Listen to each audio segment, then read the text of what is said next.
Hola mis amores, ¿cómo están? Sean todos bienvenidos una vez más a mi canal. Como pudieron ver ya en el título, hoy tenemos nuevamente un story time en el cual seguiré abriéndome una vez más para todos ustedes que considero mi familia, y todavía quedan muchas historias por contar, pero específicamente en esta de hoy pues estaré revelándoles mi propia vivencia, mi propia historia con una violación que sufrí cuando tenía 12 años de edad.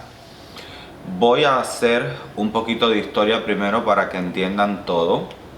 Como ya yo les he comentado varias veces, yo soy de Cuba, no soy de la capital del país, no soy de La Habana, que es por lo que Cuba es mundialmente conocida. Soy de provincia, de una ciudad que está en el oriente del país que se llama Bayamo. Cuba es un país extremadamente machista, aunque bueno, literalmente me parece que cada país latinoamericano de cierta forma también lo es. Y durante muchos años siempre es, o sea, un secreto a voces de que los índices de violaciones en nuestros países son extremadamente altos, y se dice que incluso las cifras son muy mayores a las conocidas estadísticamente. Lo que pasa que no todo el mundo sale a contar su verdad, como que mucha gente prefiere quedar en silencio. Y en ese silencio estuve yo por muchísimo tiempo.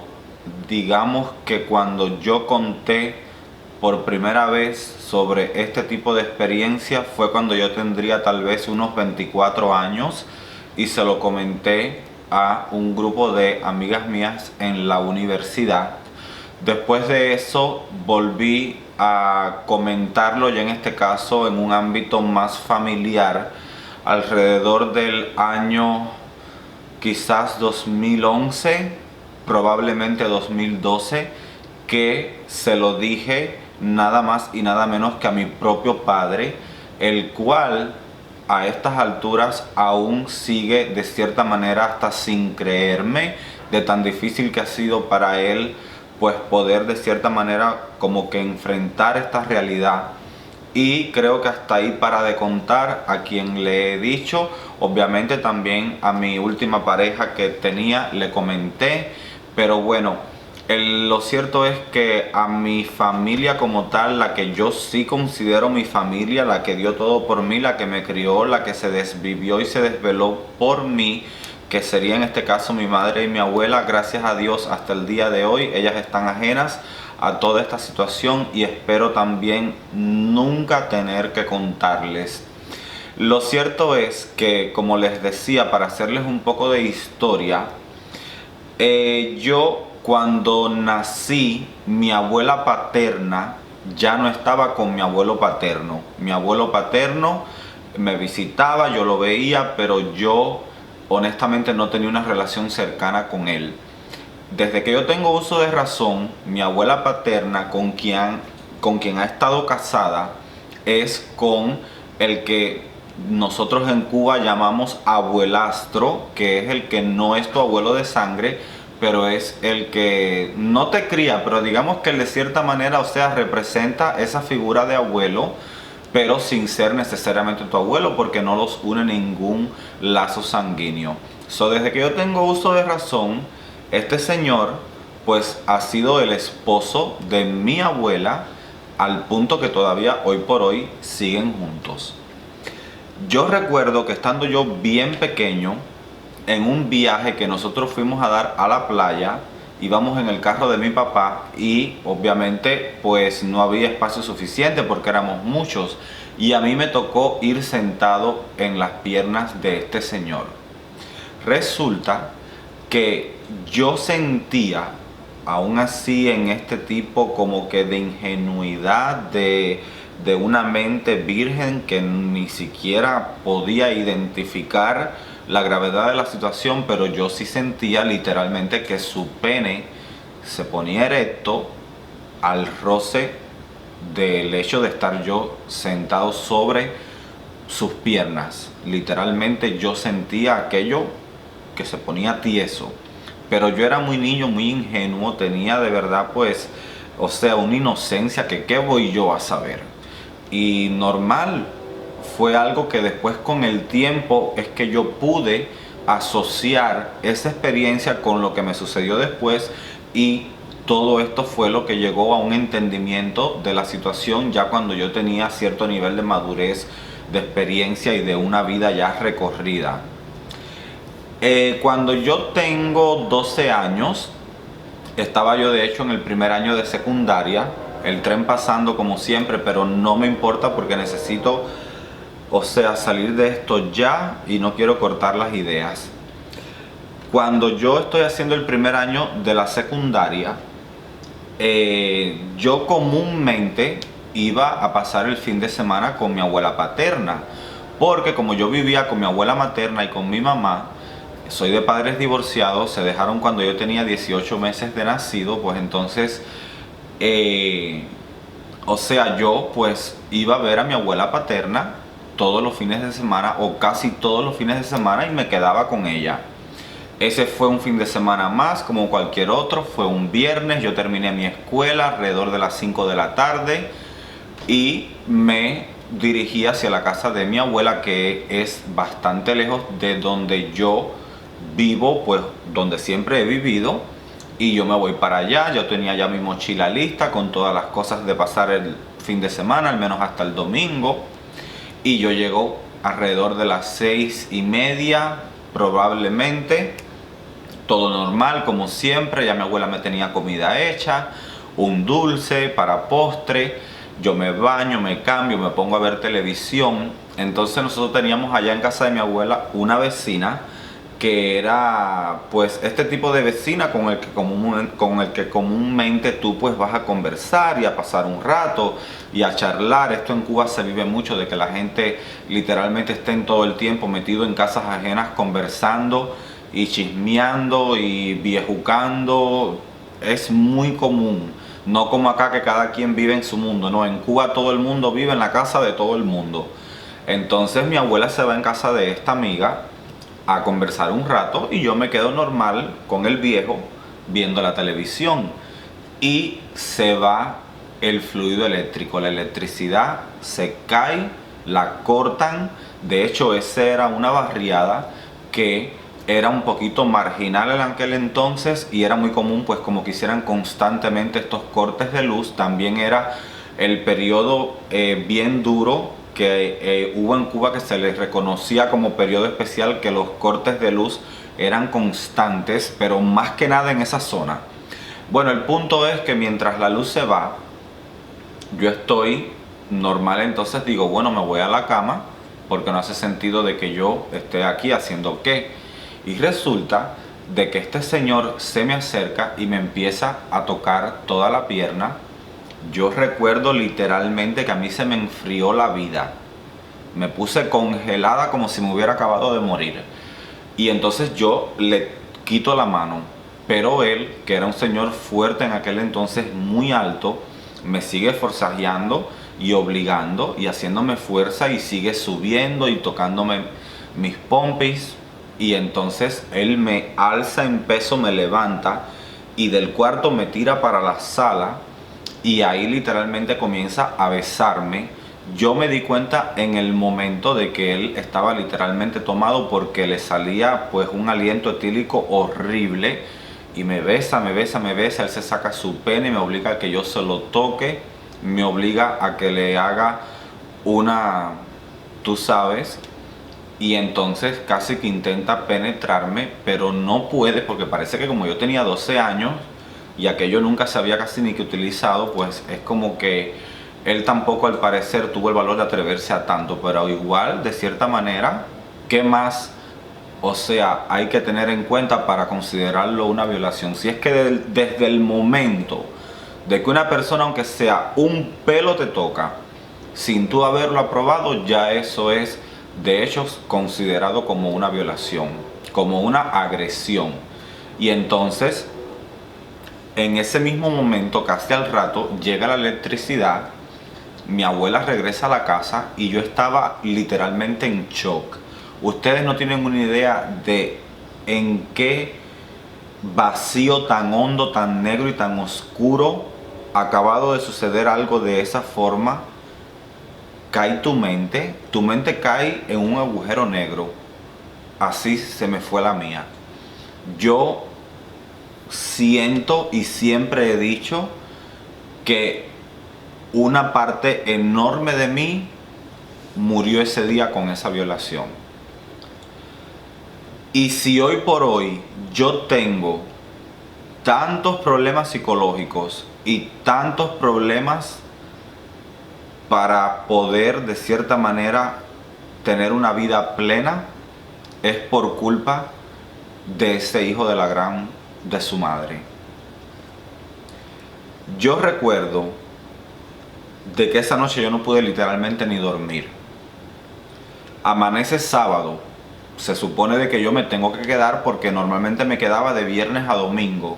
Yo no me pude quedar, apenas amaneció, yo estaba recogiendo mis cheles y estaba regresándome a mi casa. Mi abuela me pregunta, pero ¿por qué, niño, si tú siempre te quedas hasta el domingo? Y yo, no, abuela, lo que pasa es que tengo que ir porque se me olvidó que tengo un examen el lunes y se me quedaron los libros en la casa y tengo que ir a estudiar. Ella me entendió porque ella siempre ha sido muy responsable por esa parte. De hecho, ha sido muy buena criando y me dejó ir. Yo me voy para mi casa y entonces mientras yo iba de regreso a mi casa, era el momento en el que yo decía, ¿qué carajo hago? Y es este tipo de momento en el que tú literalmente piensas en todas las opciones habidas y por haber y todas las posibles situaciones que se pueden desencadenar por tú abrir la boca. Yo decía, si yo digo algo, primero les voy a romper el matrimonio y voy a hacer que una relación de toda una vida se rompa.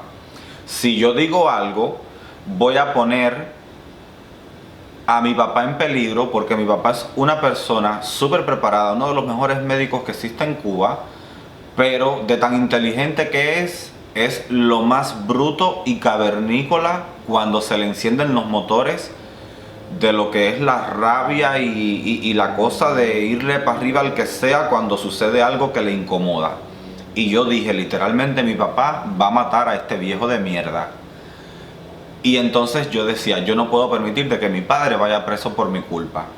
Mi mamá y mi abuela se me hubieran muerto literalmente de la tristeza y posiblemente hasta fisiológicamente, porque mi abuela es una persona que en ese entonces estaba muy delicada del corazón, con una angina de pecho súper fuerte, vivía con la presión súper alta. Yo creo que de verdad, si en ese momento a mi abuela yo le hago ese tipo de confesión a la materna, a la que hizo todo por mí, yo pienso que ella a mí se me muere.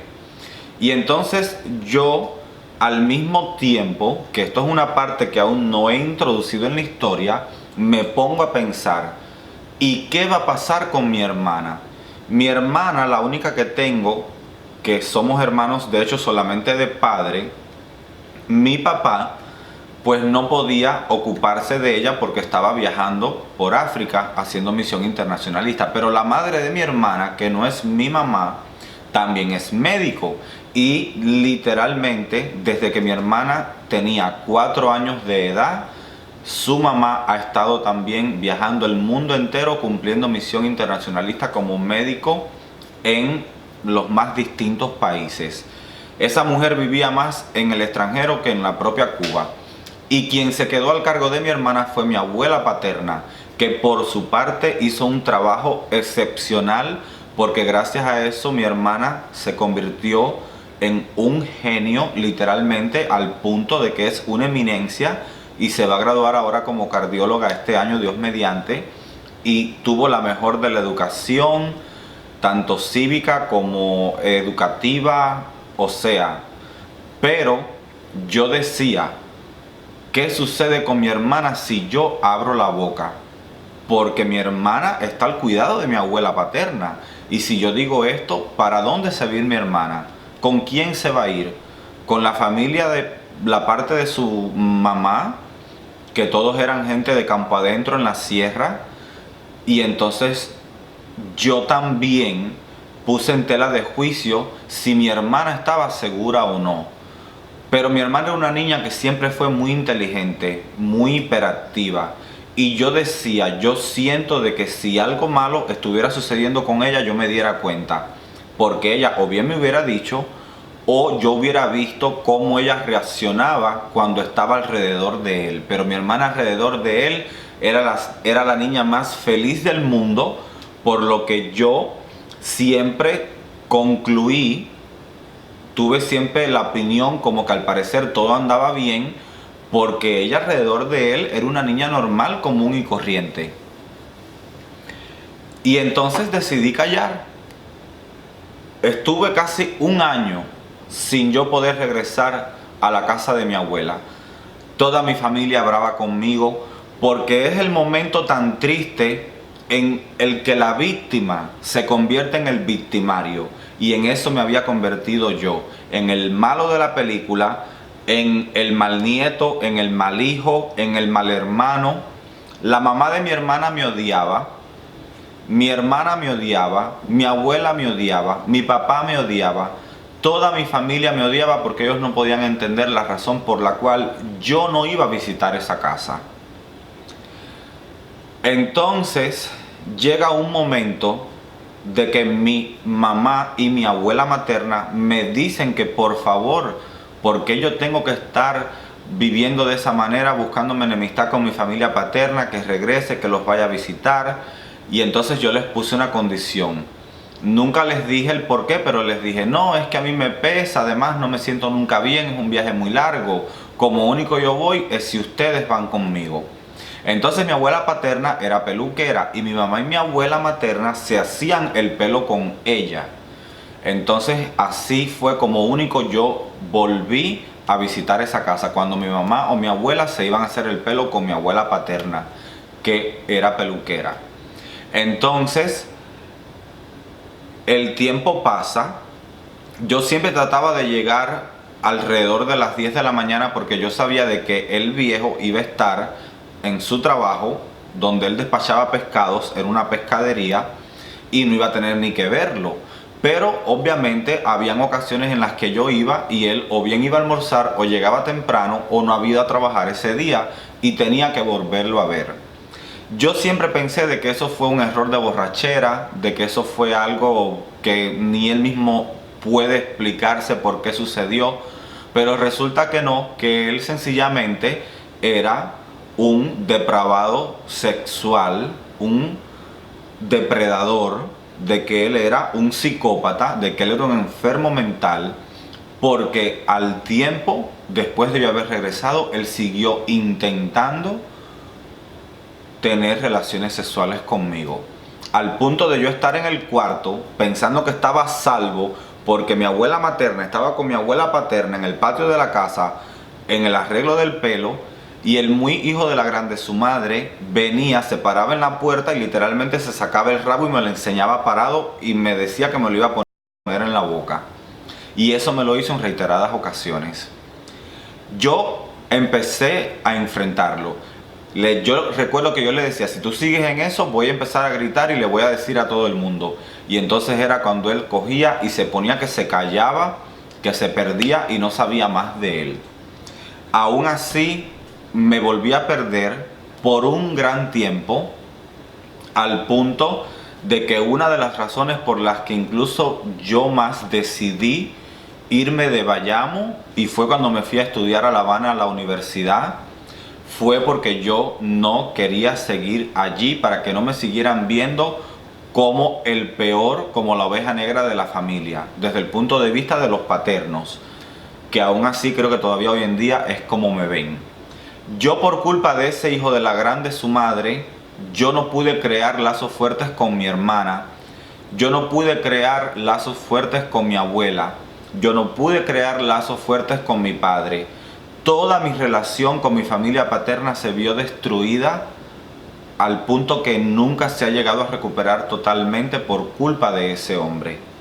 Hoy por hoy puedo decir que me llevo muy bien con mi padre, que me llevo muy bien con mi hermana, pero yo sé que la relación pudiera ser mucho más llena de amor, de comprensión, de compenetración, si no hubiera sido por ese hecho que nos alejó muchísimo.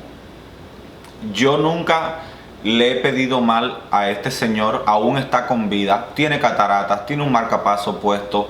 Lo que sí recuerdo, que Dios me perdone, que cuando le fueron a poner el marcapasos, yo por dentro decía, ojalá y se quede ahí en la mesa de operaciones, porque se los juro que es, yo creo, la única persona en esta vida a la que yo odio con todo mi corazón.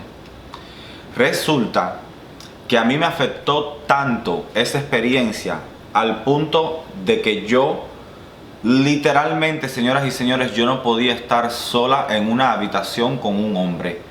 Podía ser un niño, un adolescente, un hombre joven, un hombre adulto, un señor mayor. Podía ser mi propio padre, podría ser mi propio tío hasta el que vive conmigo. O sea, todo lo que fuera de género, de sexo masculino, esa persona y yo solos en una misma habitación no podíamos estar, porque era un ataque de pánico y una ansiedad y una depresión y un miedo y unas ganas de correr que me entraban, que yo no podía ni siquiera explicarme a mí misma. Y eso me pasó por años, que me costó muchísimo tiempo para superarlo. Creo que ya lo vine a superar como que en la universidad.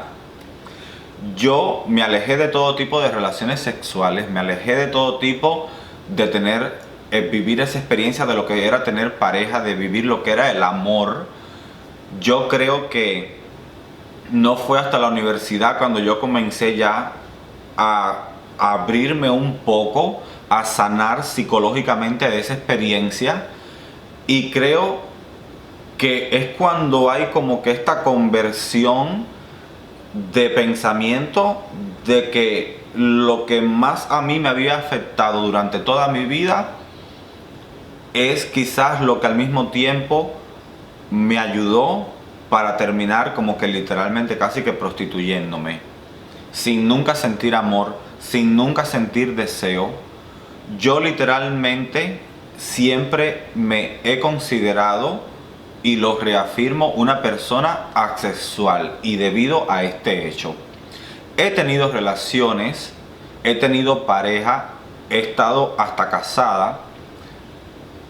Por mucho tiempo ha habido sentimientos bonitos, ha habido cariño, ha habido de todo, pero siempre ha sido un amor seco, un amor hueco, porque nunca me he podido abrir totalmente en una relación. Y cuando sucede, créanme que es algo que pasa como un asteroide, como un cometa, una vez cada 1000 años.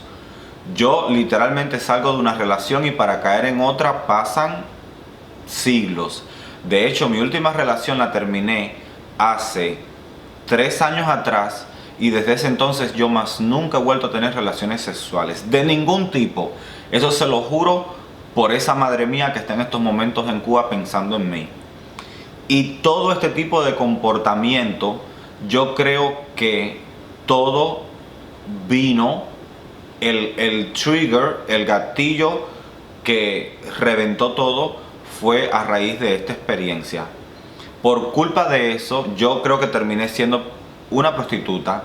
Yo creo que terminé siendo una persona que por muchos años ha lidiado con ansiedad, con ataques de pánico, con depresión, con un miedo a la vida, con un miedo a todo, de lo cual estaré hablando en un próximo story time. Por eso he sido una persona con una vida amorosa y una vida de relaciones sentimentales horribles.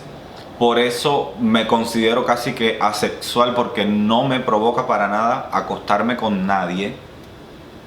Y es algo que de verdad me marcó gravemente la vida. Nadie sabe lo que significa vivir así. Yo creo que esta es como la 5ª vez que yo me puedo abrir respecto a este tema, y se los juro que cada vez que lo hablo es como que un pedazo más de mí va sanando, al punto de que ya yo lo puedo hablar abiertamente y pudiera incluso hasta atreverme a tener que enfrentar tantos desafíos en la vida y poder ayudar quizás hasta tanta gente que ha pasado por lo mismo o lo está pasando quizás hasta en estos momentos. Lo más chocante de toda la historia es que hace 2 años atrás, en una de mis visitas a Cuba, yo sentía de que mi hermana, que ya es una mujer, merecía saber la razón por la cual yo me había comportado durante su niñez y durante su crecimiento en la manera en que lo hice. Yo la saqué, fuimos a comprar unas cervezas y la senté y le dije, mira, yo quiero que tú sepas que yo te amo con la vida, que tú eres lo único que yo tengo para el futuro. Somos solamente tú y yo, más nadie contra el mundo.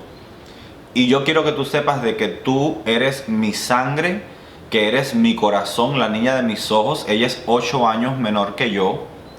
Pero yo quiero que tú entiendas también que la razón por la cual nos criamos distanciados, no hubo roce, no hubo cariño, no hubo afecto, fue porque al que tú llamas abuelo abusó sexualmente de mí. Y se lo juro que yo, mientras le decía todo eso a mi hermana, yo me bebía las lágrimas. Y acto seguido mi hermana se me tira al pecho y comienza desgarradamente a llorar como una bebé, y es cuando me dice, no te preocupes porque a mí me pasó lo mismo. Yo creo que en ese momento yo me sentí incluso peor que cuando yo mismo fui violada, porque es cuando de verdad a mí me cayó esta culpa, que es lo que yo pienso que sí jamás voy a poder sanar. Yo sentí culpa porque yo siempre tuve la sospecha de que, y si acaso él estaba haciendo lo mismo a mi niña. Pero me confundía la manera en la que ella actuaba alrededor de él, que era muy normal. Y resulta que la niña, pues lamentablemente estaba pasándola igual o hasta peor que yo, y sencillamente pues fue una muy buena actriz, diciendo la actriz en el modo más mal empleado de la palabra, para poder fingir que todo estaba perfecto cuando su mundo se le estaba derrumbando. Y también piensen desde el punto de vista de que ella es 8 años menor que yo. O sea que si a mí me pasó a los 12, mi hermana literalmente tenía 4 añitos y creció con él. Yo no sé cuántas veces él la abusó, yo no sé qué tanto le hizo. Ella me dijo que la tocó, que sus partecitas, todo. Nunca me llegó a confesar si hubo algo más grave, pero ¿qué más grave que eso? Porque ella sí vivía bajo ese techo. Ustedes se pueden imaginar cómo debe de ser de deprimente, de verdad chocante vivir en el mismo techo con un depredador, con un violador y callar. Y la verdad que yo me pongo a pensar y me puedo incluso hasta nombrar dichosa de que ya que me tocó vivirlo, pues haya sido de la manera que fue. Porque en ese momento yo me di cuenta que en comparación con mi hermana, mi experiencia había sido como salir a tomarse un helado. Nada en comparación con lo que mi hermana debe de haber pasado y debe de haber sufrido día a día, minuto a minuto, hora a hora, semana a semana, mes a mes, año a año, porque literalmente vivían bajo el mismo techo. Yo no me puedo explicar cómo debe haber sido para mi hermana tener que pasar por ese infierno, porque literalmente ella estaba viviendo en las entrañas del demonio. Después de eso, nosotros dos nos unimos, le contamos a la madre de ella. Ella nos conversa y nos dice como que no podemos decirle en lo absoluto a nuestro padre porque, o sea, no quiere como que buscar problemas y demás. Ya yo sí, mi experiencia personal se la había dicho a mi papá, pero, o sea, no queríamos decirle que mi hermana también había sido víctima, porque ahí sí yo creo que ya hubiera matado a este berraco. como ya les había dicho, cuando yo le conté a mi papá hace mucho tiempo atrás, él casi que no me creyó. Es que casi no, mi papá de hecho no me creyó. Yo no sé si todavía a estas alturas hoy en día mi papá a mí me cree o no me cree. Pero al menos mi papá siempre, ya les digo, por todas estas mismas cosas, siempre se alejó de mí, me vio un poco como que de oveja negra. Es como que yo le importé un poco menos. O sea, yo le importaba, pero quizás no tanto como por ejemplo le importaba a mi hermana. Y entonces por eso es que entre mi madrastra, mi hermana y yo decidimos mejor ni contarle a él de que mi hermana también había sido una víctima, porque ahí sí nosotros los tres llegamos al consenso de que ahí sí mataba al viejo como un perro. Entonces, lo que mi madrastra decidió es que le prohibió a mi hermana más nunca en la vida volver a poner un pie en la casa de mi abuela, mucho menos hablar con él ni relacionarse con él. Mi madrastra lo llamó por teléfono y habló con él y le dijo por teléfono de todo para que mi abuela no se enterara, mi abuela paterna. Entonces, en vez de ir o en vez de sacarlo de la casa y hablar con él, lo que hizo fue que lo llamó y por teléfono le dijo, al punto que, bueno, se quedó grave el viejo y terminó con un marcapasos, porque él sabe lo que él hizo y él parece que ahí fue cuando él dijo, ahora esto sí explotó, se jodió todo. El punto es, para terminar ya esta historia, porque realmente no tengo más nada que contar, que una violación literalmente te puede destruir la vida. La persona que es víctima de violación es una persona que de por vida va a estar mentalmente inestable, que de por vida va a enfrentar todo con el triple de miedo que normalmente haría alguien que no ha pasado por una experiencia de este tipo, que las víctimas somos millones, que espero que todo el que esté callado salga adelante, alce la voz, vaya con las autoridades, busque ayuda, porque literalmente siento de que estamos en un punto en el que hemos progresado tanto como sociedad, de que yo pienso de que ya estamos más que listos para que estos abusadores sean abusados como corresponde. Ya no hay necesidad de callar. Para eso están las redes sociales. Aprovechen esa oportunidad, porque las redes sociales son una ventana también a la expresión, a la libertad. ¿Y qué les puedo decir? Ya a estas alturas yo no puedo llorar sobre el tema. Yo no puedo sentirme mal. Yo no voy a cambiar ya quien yo soy. Yo me voy a morir siendo la misma persona que no quiere tener sexo, que no quiere quizás estar en una relación, que fue una prostituta, que vendió su cuerpo por dinero, que ha tenido que cargar por más de 17 años con ansiedad, con depresión, con ataques de pánico, con agorafobia, a base de medicamentos, y aún así he intentado recuperar mi vida lo más posible. Y estudié, he estado trabajando desde que casi ya me hice mayor de edad, me mantengo, soy autosuficiente, trato de vivir lo más real a quien soy y a cómo me siento sin importarme nada ni nadie. Pero aún así, aunque yo cada día intente convertir a Anika en una mujer mejor, más perfecta, hay cosas que nunca se van a poder sanar y esa es una de ellas. Esto no está para nada bien, por eso te pido, tú que me estás mirando, si alguna vez a ti te pasó, háblalo, compártelo, quítate ese peso de encima, no dejes de que eso te coma tu felicidad, tu espíritu. Si lo estás viviendo, busca la forma, avisa a las autoridades anónimamente, ponlo en las redes sociales, para que el pueblo linche a ese descarado que está abusando de ti. Pero no permitan que esto suceda, porque al final del día, lo peor no es el acto, no es el hecho, no es el momento, porque es sencillamente eso, un momento, y va a pasar. Lo peor de todo es que de donde jamás se te va a ir es de tu psiquis, es de tu mente, es de tu cerebro, es de tu esencia, de tu espíritu, de tu persona, de tu vida, de la única que tienes que no la vas a repetir y que tú no sabes ni cuánto va a durarte, porque hoy estamos aquí, mañana podemos estar en el otro mundo. Así que ponte a pensar en eso, ponte a pensar en que esta experiencia que Dios nos ha dado, que se llama vida, es una y no se repite.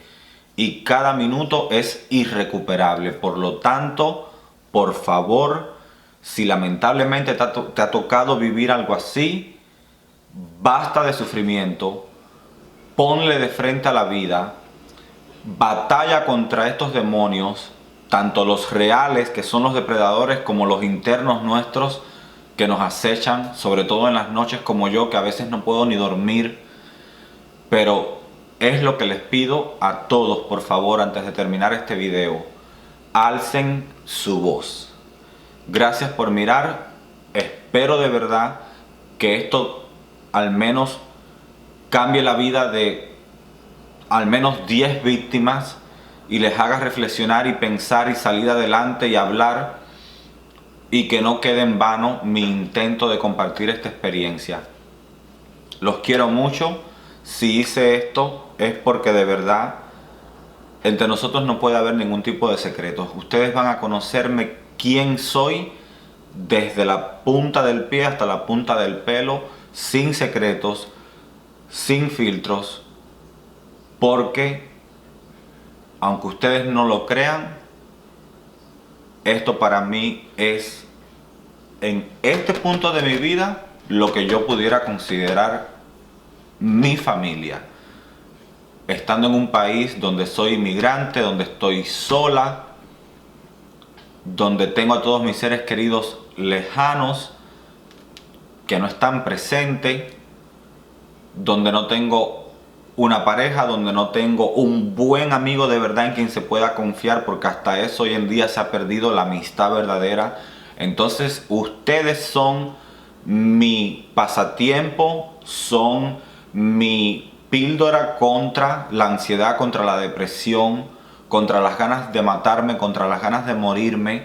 Ustedes son mi familia, los tengo tan lejos pero a la vez los siento tan cerca, y por eso es que hago este tipo de cosas. No es por ganar una vista, no es por ganar nada, porque ¿qué gano yo con exponerme al mundo si ni siquiera, o sea, genero ingresos con lo que me paga YouTube, que es un centavo?